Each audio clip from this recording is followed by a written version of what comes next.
Wait a minute. You ain't heard nothing yet. All right, Mr. DeMille, I'm ready for my close-up. Why don't you come up sometime, see me?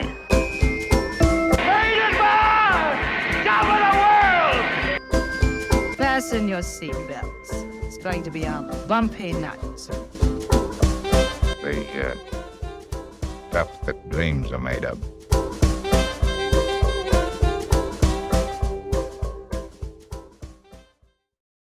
Hey everybody, Kirk here. I just want to say before we start the episode, make sure you follow us on Twitter. And Facebook. And if you enjoy the episode, make sure to leave us a rating and a comment on iTunes or wherever you listen to your podcasts. We love to hear your feedback, and you can find us on any social media by searching Silver Screen Time Machine. We appreciate your feedback. Look forward to hearing from you. Hello, welcome to Silver Screen Time Machine, Wendy and Kirk's classic film review. Hello, Kirk. How are you? I'm doing great today, Wendy. How are you? We're so glad to have you back from your little hiatus. Yeah, I'm glad to be back. Sorry I missed you guys last week. It was a fun episode, but I'm ready to get back in the saddle and talk about a great movie this week. Awesome. So we're going to get in our time machine, and we're going back to when, and what are we talking about? We're going back to 1935, and we're going to talk about one of my favorite comedies from one of my favorite comedy groups, the Marx Brothers, A Night at the Opera. A Night at the Opera. My favorite Marx Brothers movie as well. So I guess we should go into a little bit of background. Yes. Produced by Irving Thalberg at MGM. Yes. Irving Thalberg was a pretty prolific producer, very young. He started out very young. I think they called him the Wonder Kid or something. Yeah. At MGM. And unfortunately, Irving was born with some sort of a heart condition. And it was kind of well known that he wasn't going to live very long. As a matter of fact, Louis B. Mayer at one point said to his daughter not to marry him because he wasn't going to live very long. Yeah.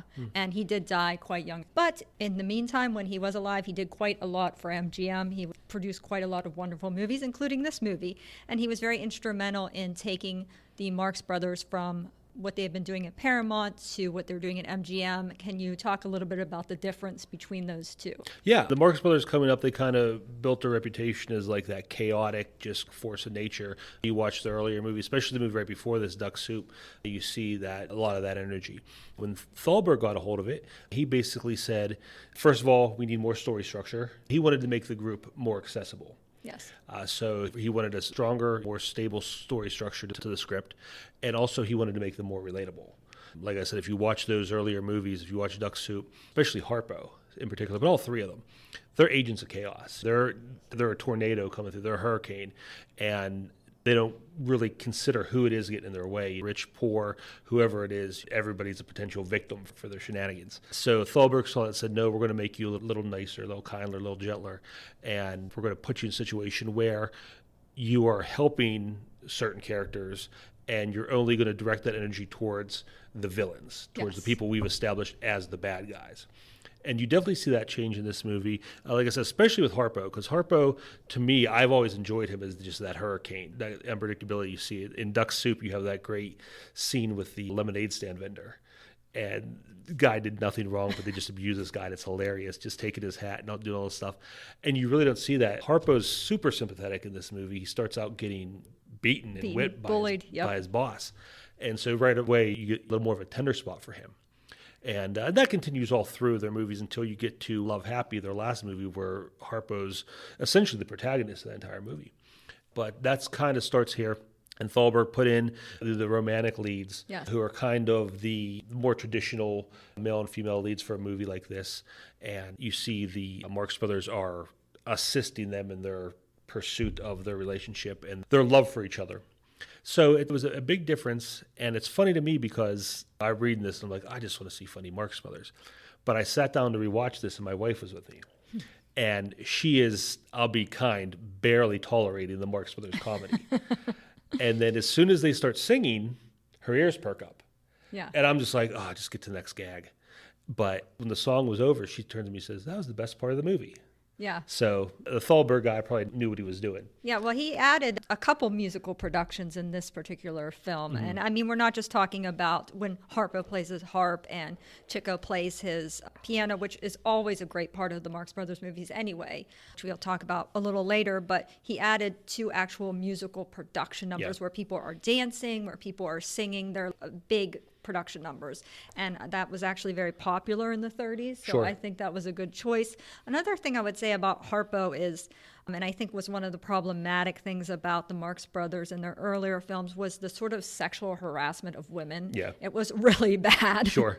Really bad. I mean, it's funny and it's appropriate for a vaudeville stage, and we have to remember that this is what the Marx Brothers do. They are vaudevillians. Sure. They just basically brought vaudeville to film. Yeah. That's what they did. Absolutely. So they actually took their stage show and they brought it to film until they met up with MGM and Thalberg, where they actually gave them a script that made sense, not just, like you said, just a bunch of going hither and yon and not really any real storyline. Sure. And that's something else they did in pre-production that Thalberg had them do. This was his brainchild. Like you said, they originated on the stage. Right. They originated as a road show. And what Thalberg did is before they started filming the movie, he put them back on the road. Yep. And he had them basically doing the gags and the stunts and the routines from this movie and working them out live on stage, which was what they did early in their career. The first couple movies were actually just based on their stage productions. So he kind of got them back in that mindset, and it really helped. And you see, for better or worse, again, there are parts of the comedy that I prefer from the earlier movies, but this is a much tighter, polished. much more polished. Polished, Yeah, yeah. exactly. It's a much more polished movie than you saw in the past. So I think a lot of them working through it, and they said they'd just do it over and over again. What got laughs got kept in and worked on, and whatever didn't, that just got cut and they moved on. So it was a really interesting way for them to do that, to kind of get back to their roots, and you see that here. Yeah, I guess we have to give some credit to the screenplay. George Kaufman and Maury Riskin. We actually talked about Maury Riskin on our first episode when we talked about Stage Door. He was the screenplay writer on that, and George Kaufman was the playwright on that. So anybody who wants to hear more about that can go back to our first episode of Stage Door. But George Kaufman, we didn't talk much about him. He started out as a humorist newspaper columnist for the Washington Times, and he eventually became a drama editor with the New York Times, and then he began writing plays. He was a very successful Broadway playwright from 1920 to 1950, and he actually was involved with the Marx Brothers while they were on Broadway. He would write a lot of their material. Groucho wasn't a big fan of writers in general, but he loved George Kaufman. He insisted that he was brought on as the writer for A Night at the Opera, and he actually called him his god. So, I mean, that's a pretty high compliment. So a couple of the plays, for example, that George Kaufman did write was You Can't Take It With You and Dinner at 8. Oh, wow. Okay, I Yeah, didn't know that. which turned into 2 really fantastic films. Sure. And then also Al, let's hope I can pronounce this poor fellow's name properly, but Al Boasberg. He was uncredited. They brought him in to punch up some dialogue. He actually wrote the stateroom scene, which was the big funny scene that everybody talks about in this movie and that people copy. The thing is that Thalberg would nag him to get the scene written, and he'd keep nagging him, and it got on his nerves. So what he finally did was he called up Thalberg. He said, okay, the scene's ready. You can come and get it. And they arrived. They couldn't find the script anywhere. What he had done was shredded it and nailed the pieces of shredded paper to the ceiling. And so they had to take them down and literally paste the pages together. And they said it took hours to do. But they were really thrilled when they actually saw the scene. However, that was another one. As written, it didn't go off that well. Yeah. When they did their little tour, people didn't like it as much. So the Marx Brothers had to improve upon that. The joke was different in that scene. What I'd read is that originally the joke was just that crowded room was an excuse to get Groucho out in the hallway. Yes. To change his pants in the hallway. Yes, that was the big joke. that was the joke. And that didn't go over, like you said, so they kind of just changed it and it became something brilliant. I mean, to this day, Absolutely. Anytime you saw a reel of great comedy scenes, that's one of the ones that's going to be right on top of that list. I mean, I've watched that movie so many times, and I don't think I don't ever laugh at that scene. Oh, absolutely. Every time. And there's so much going on in that scene that every time you watch, you can just watch a different character, see something else happening. There's so many moving parts of that scene. It's fantastic. Yeah, and actually some shout outs to his family in that scene, because the one girl comes in, she's asking for her Aunt Minnie, and that was a reference to Minnie, which was their mother, Sure. and who was their manager for a long time. And another, their mother's brother, their uncle, was a vaudevillian named Al Sheen. He was the one that kind of started them in vaudeville, and that he used to do this skit with his partner, Sheen and Gallagher. It was called Little Man, Big Man skit, and the engineer and the engineer's assistants are a reference to that. Okay, Yeah, the that's little cool. engineer and the engineer's assistant is this big, huge guy trying to fit into the room. We should probably talk a little bit about the actual plot. Yeah, sure. If just a little bit here. I don't know, do you want to go ahead and start off on that? Yeah, the movie takes place, it starts out in Italy, in an opera house. Harpo is working for he's a tenor, right? He is the tenor. His name in the film is Rodolfo Lasperi. He's the big name tenor, but he's also a real jerk. Harpo is, I think, his dresser, and he's abusing Harpo. He's trying to take advantage of the female singer, and the female singer's boyfriend Rosa. is basically, he's like a chorus singer, understudy or something like Right. that, but he has aspirations to be the lead of the opera, and he has the talent to do it, just kind of he's being held down. So Groucho is going to try to bring in this woman named, what's the character's name? Mrs. Claypole. Mrs. Claypole, played by Margaret Dumont, who Yes. is a Marx Brothers regular. Yes, the fifth Marx brother. The fifth Marx Brother, they called her. And she plays basically the straight man or the straight woman, Yes. I think, for 7 or 8 of their movies. She was with them for a long time. And just doing her bit, she's being the stuffy old kind of like dowager rich, kind of yeah. character. And she's the target of Groucho's jokes. And so she is trying to be brought into society. Groucho is going to help her he gets her to invest in the opera. Chico is going to try and help this young couple get this young man elevated to the higher status that he wants to be in the opera. Well, Chico is the manager. His name in the thing is Ferrello. He plays the manager of Riccardo Baroni, which is played by Alan Jones, which Yes. is the young tenor that's in the chorus that can't get ahead because it doesn't have a reputation. That's Sure. what he's told. And is the love interest of Kitty Carlisle. Her character's name is Rosa. So Rosa and Riccardo are in love. Chico is managing Riccardo. Harpo, his name is Tommaso in the film. He's playing the dresser or the assistant of the mean tenor, whose name Lasperi. And then we have Groucho as Otis B. Driftwood, and he is along because he is launching Mrs. Claypole into society, and he's having her donate a bunch of money to the opera, and the opera director's name is Herman Gottlieb. And so he's invited on the ship because he's sort of the representative of Mrs. Claypole, and Mrs. Claypole's invited. So the people that are supposed to be going on the ship are Groucho, Mrs. Claypole, Rosa, because Yeah. Lasperi, he chooses her as his leading lady, Yes. so he kind of got her the job, so he thinks that gives him the right to Sure. sexually harass her Yeah. throughout the film. And so they're all on the ship, and what happens is some other people wind up coming onto the ship. Yeah, it's Chico and Harpo and the young tenor. And what was what was the character's name again? Riccardo Baroni. Ricardo, Chico, and Harpo, they all stow away. Stowaway in like these barrels. Yeah. And this is kind of a rehash of, I believe it was Horse Feathers. That was one of their movies that took place entirely on Oh a no, ship. they weren't in the barrels. I'm sorry that I misspoke. Yeah, they're in his trunk. They're the big trunk, They're in yeah. Groucho's trunk. Horse I'm getting Feather. my Marx Brothers movies. Horse confused. Feathers was the barrels, but it's a very similar story where they're stowaways. In that movie, the earlier movie, they were all stowaways. In this one, it's just the 3 of them. So they're stowing away because Chico's new plan is he's going to get his guy the job. He's going to bring this couple together. So they stow away. Groucho finds out about it. He kind of gets involved. They all eventually get caught. They get captured. There are 3. They're called 3 aviators. They're being these like celebrated heroes on the ship as well. They end up kind of taking their place, disguising themselves as them. They have these very long beards, Yeah, these yeah. aviators. They have like ZT top beards. Yeah, exactly. And Harpo steals them and glues them to their faces so they can sneak out off the boat, and that's how they get off the boat. But then they get caught. And again, this is something else Thalberg said he wanted in their movies. He wanted a down moment. He said you had to have that lowest point. Yeah. And that's kind of where this is. They all get arrested. They get busted for stowing away. Driftwood gets fired from his position. Rosa gets fired. Rosa gets fired. And now they all kind of have to go and restore their position within the opera. And that's where you get like the big comedy scene, the big famous comedy scene at the opera, where they kind of do their Marx Brothers thing and take over the opera. I will say that I really like, obviously I like the stateroom scene, of course, but my favorite scene in that movie is when the policeman comes when they're having when they're having breakfast in the hotel and the policeman comes and he's chasing them around the room and they're moving the beds. That is, I'm glad you brought that up. That is probably my favorite scene in the movie. It's such an underrated scene of theirs. It's so well choreographed. And what it is, for anybody who hasn't seen it, the policeman's hunting them down after they've stowed away on the ship, and he's looking for these three. And he comes in, and the four of them, Cardo and the three brothers, are in this hotel room having breakfast. And it's like a double room. It's like a suite. Yeah. And so the police officer comes in. The three of them hide because Groucho's really not in trouble. Supposed to be the only one Yeah, he's supposed to be there, yeah.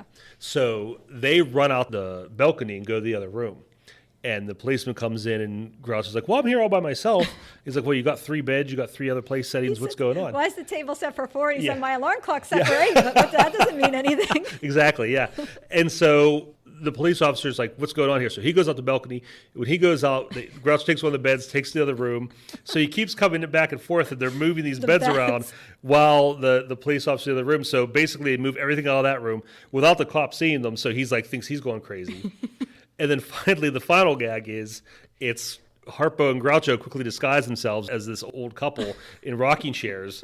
And the cop walks in and says, oh, I'm sorry, I must be in the wrong room. Yeah. It's fantastic. It's really, really funny. It is great. And I think that's just Marx Brothers in general. What is so great about them and why they stand the test of time is because there's so many different kinds of comedy. You have the physical comedy. Yes. You have the whiz-bang, one-liners, but you also have those very well thought out and plotted comedic moments, that kind of it's like a choreography kind of thing.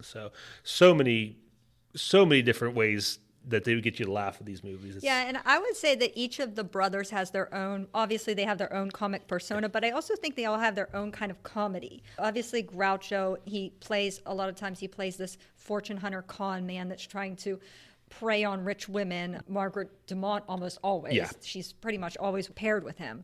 And obviously he has the one-liners. That's Groucho's claim to fame, is the zippy one-liners, the sarcastic one-liners. They're very funny. Some of his one-liners are very funny. And Chico he plays this Italian guy. He has this very poor Italian accent, this sort of stereotypical, what's a me? And he has kind of this rundown little outfit, and he usually plays a comrade of Harpo, or he is sometimes a manager of something. But he also does a lot of punning, like the Sanity Clause, Sanity Clause, stuff like that. He does a lot of funny word play. Yeah. And then, of course, Harpo, we know, he has the wig and the big overcoat, trench coat that he has all these things in his pockets. He's got the horn, he's pantomime, he doesn't speak, and he's very physical comedy. Yeah. And so they're all very funny, but they're all very different. And which one's your favorite? Harpo. Is he? Yeah. Yeah. And they said the reason Harpo wound up doing that silent persona was that he couldn't really remember his lines. Oh, really? Yeah. And they just said, don't speak. That's fair. Just don't speak. And it turned out to be the best thing. Like, I wish we were on video for this, but when he makes that face, where his eyes cross, that one face that he makes all the time. Yeah. It's just the funniest thing ever when he makes that face. Harpo is the original cartoon character. If you watch anything from Bugs Bunny all the way up to Jim Carrey, it's all Harpo. Yeah. You see so much of that. That's what I love about him. And I think Groucho, obviously, he's the smartest. He has the dialogue, and he always has the comeback. And I think Chico is the purest showman. His jokes, his music, everything, you can tell he's just like the showman. And Harpo, like I said, is just that force of nature. I just love the gag. It doesn't do so much in this movie, but pulling out the props out of his coat and everything. It's very clown-like. Yeah, absolutely. Including the wig. Absolutely. Chico, I think, is also kind of the most charming of the three. I always thought Chico was kind of the most charming. And actually, why his name is Chico, because he was known to be a woman chaser. He chased, back in the day, they called them chickens. So technically, they're still called chicks. So that's not that weird, but so that's how he got his name, Harpo, obviously, because of the harp, and Groucho. There's some debate on how Groucho got his name, but supposedly because he was fairly grouchy. Yeah. I think that Chico's the most relatable because he comes off as the most like a real person. Harpo, like I said, is a cartoon character. Groucho is doing his thing, and he's always on, where Chico seems like he's always the one connecting to the other characters. He's the one who has the most humanity to him. But all three of them are fantastic, though. Yeah, and this is the first film that Zeppo's not in. Yeah, Zeppo. Zeppo didn't come over with him. After his Paramount contract is up, he called it quits. And it's a shame because he always ended up playing the straight man if you see the He movie. was like the romantic lead, Yeah. technically, a lot of the time. Sure. He played the romantic lead. Yeah. The sort of character that Alan Jones plays here. He was kind of that stock leading man character. And it's a shame because he never really got to show his comedic chops. And throughout history now, he's seen as the unfunny brother. But they called him the funniest Marx brother. They said that when they were on the stage that he was the funniest. And they Yeah. also said that he could imitate all the other brothers perfectly. Yeah, he would. And he would step in. And He was the understudy. He would come in and do any one of their roles. And Groucho said, I would rather watch him do my parts than do it myself. yeah, he said if they let him smoke in the audience. Yeah. And I think it was Monkey Business. I'm not sure which movie it was. One of those movies, there is actually a scene where Zeppo is filling in Yes. for Groucho. The lights dim. And he is playing him. You really can't see him that well, but he's playing the full character. He's doing the voice and everything. So he actually became their manager at this point. So he was still working with them behind the scenes. And him and there's another brother, Gummo, who never was in any of the movies. He was part of the stage performances, but he never crossed over into the movies. He and Zeppo both became agents and eventually very successful. with that Gummo was a business. very successful agent. He was the agent of Glenn Ford. Oh, really? Yeah, he Wow. signed Glenn Ford. Read that in Glenn Ford's biography. Yeah, they had a very successful Yeah. career, and they had other business too, an engineering firm or something like that. So they were very entrepreneurial, like in those endeavors. But they had a lot of success off screen. So let's talk a little bit about the director, Sam Wood. Okay.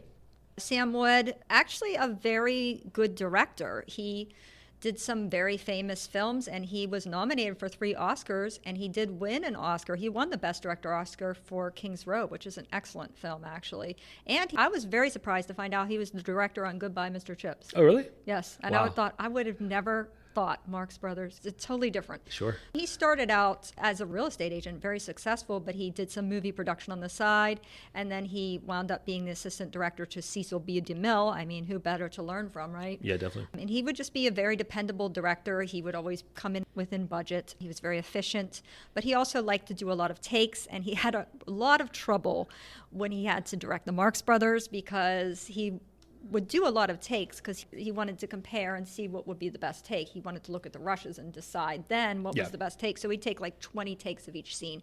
And the Marx Brothers, they didn't care for that. They felt that stifled their creativity. Sure. And he didn't care for their ad-libbing, and he wanted the scenes to go well. So it was not a great collaboration. I mean, it turned out good, but they didn't really care to work with each other. And he would say things like, oh, you can't make an actor out of clay. And then Groucho would say, nor a director out of wood, which I thought was just typical of Absolutely, Groucho. He actually said these things in real life. Yeah. So Sam Wood, actually a very talented director and acclaimed. Leo McCarey did one of their movies. They got some big name directors.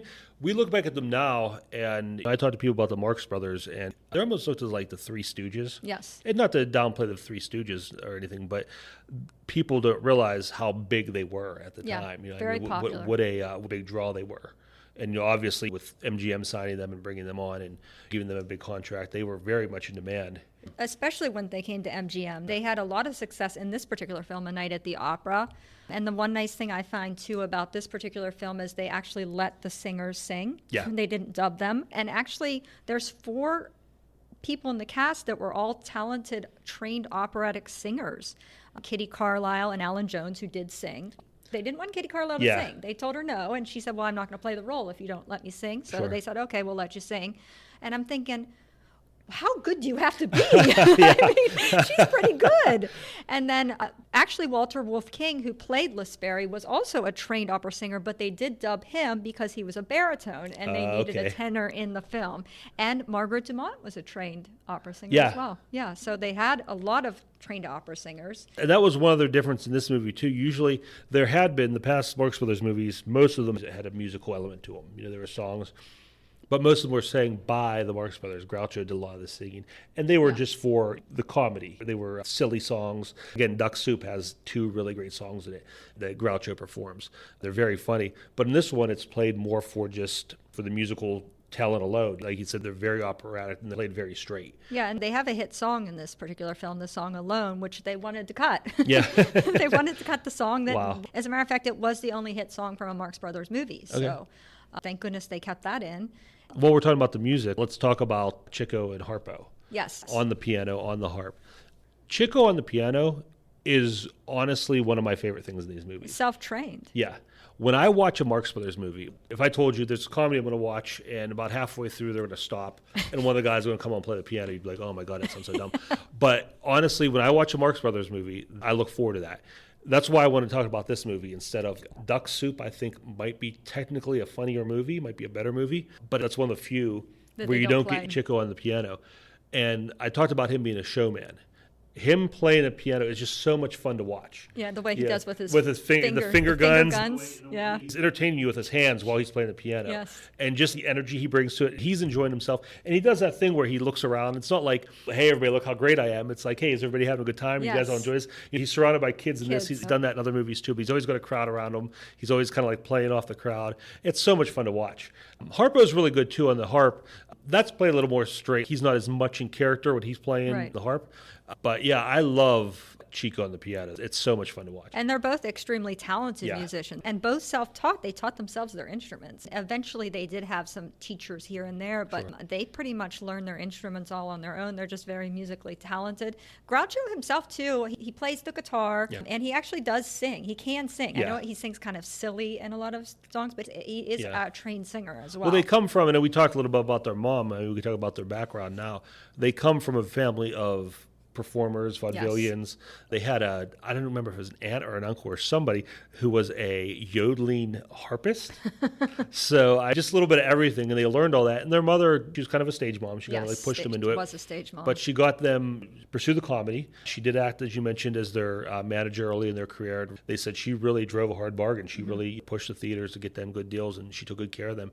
So it was kind of just in their blood, and it was kind of destined that this is what they were going to do with themselves. Well, Chico was playing the piano as a very young person, playing to accompany silent films. Oh, really? Yeah, he did it as a job, and he'd book himself in numerous gigs. As a matter of fact, he'd double book himself, and then he'd have Harpo go and play, and it didn't work out as well as it could because Harpo only knew how to play 2 songs on the piano, so it eventually got found out that this wasn't him playing. But yeah, they didn't have a lot of schooling.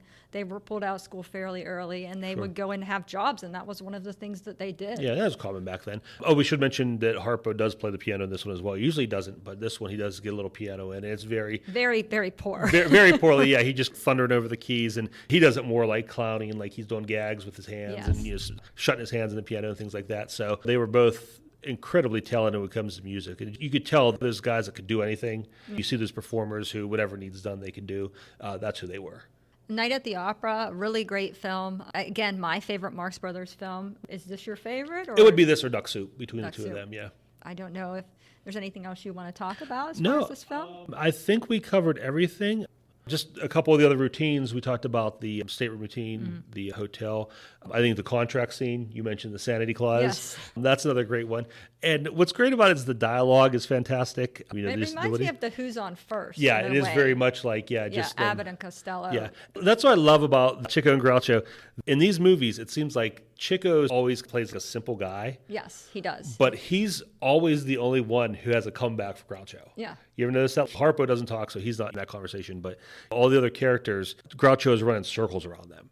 But whenever he's talking to Chico, Chico's keeping up with him. He's right there with him. So it's really fun there. And just the way that Groucho looks at him. When they're doing this scene, he just keeps giving that side eye. And again, just mixing the dialogue with that great physical comedy and just real subtle humor. People talk about them like they're so broad and over the top, and they have those moments, but there's so many subtle little jokes and gags and movements and whatever that make it so much funnier. This has some of the most iconic Marx Brothers scenes you're going to see. Yeah, I watched this with somebody not that long ago that has never seen a Marx Brothers movie and doesn't really like Marx Brothers or know anything about them. And at first, he wasn't laughing at anything at all, and I'm thinking, oh, he doesn't like this, because it can be an acquired taste. Definitely. But by the end of the movie, he's laughing at things, and he's like, I'm starting to pick up on their jokes. And you might want to have to watch it a second time, and you pick up a lot more as you go along. You start to understand how they do their jokes and why it's funny, because sometimes it's so quick, especially Groucho's one-liners, that you can miss them. Yeah. Absolutely. And I think, too, there's a few things. Obviously, the physical comedy is universal, but a lot of the dialogue, A, I don't think we see a lot of that in modern movies. No. And B, some of it is a little of the time. Not necessarily, it's not funny anymore because of the time, but I think there's a few topical jokes in there. that may go over our heads Yeah. as modern viewers. Yeah, and some slang references that maybe Sure. we don't get. Yeah, but I think the more you watch it, like you said, it's acquired taste. You catch on, and I've seen this movie I don't know how many times though, but I'm just still sitting there just giggling at the same Yeah. stuff. I can't Same. help it. Same. It's so funny. Yeah.